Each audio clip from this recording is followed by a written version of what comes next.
late night thoughts. And have you guys seen the trend where people are like, point of view, I want to meet someone, but I don't want to leave my house, or point of view, I want God to drop someone off at my doorstep because I don't want to leave my house? I have a funny story about that.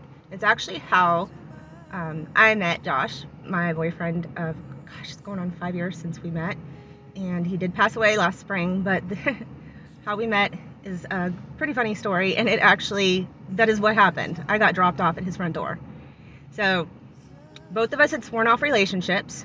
Neither of us wanted to meet anybody. My son kept trying to fix me up with people, and I kept telling him, no, Kenny, I'm fine. I just want to do me for a little bit.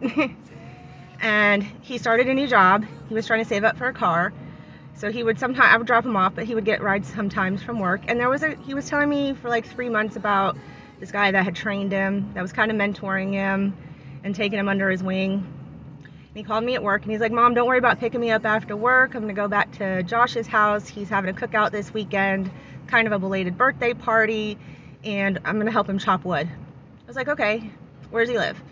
And told him I had a long day at work. When I get off, I'm gonna go walk some laps, I'll go work out, then I'll come pick you up. But when I get there, I don't want to meet anybody. I'm gonna call your phone. I want you to come out to the car so that we can go home and I can make dinner and get some rest. So God's got a sense of humor, because a week prior to this, Josh had told his roommate that God would literally have to drop a woman off at his doorstep and be like, this is the one for him to date again. And I literally told God that if he wanted me to be in another relationship, he was going to have to come down from heaven himself and knock me upside the head and be like, this is the one. I think God was like, challenge accepted, honestly.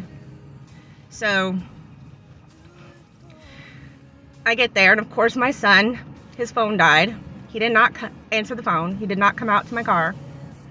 And I'm sitting there for like 10 minutes because I was a mess. I just worked out. I really didn't want to meet anybody. But I'm like, damn it, I'm going to have to go knock on this door. So I went up and I knocked on the door. He opened the door and our eyes locked. And he didn't say anything. It was like we were just staring at each other for like the longest time. It was really awkward. And I finally was just like, I'm looking for my son, Kenny. Is he here? And he's like, oh, you're Kenny's mom. I was like, yeah. He's like, yeah, Kenny's in the backyard. Come in. So we started talking. He got me a glass of water. Kenny wanted to finish chopping wood. I ended up sitting there and talking to him for like 2 hours. We just hit it off. He was so funny. And then as we're about to leave, he was like, so, I'm having this cookout Friday. And if you want, you can come. Now, I had told my son, I do not want to meet anybody. I don't want to hang out. You do you. I'll do me. So when he asked me, though, I was like, yeah, sure, I'll come. The look my son gave me when I said yes, he was just like, really, Mom?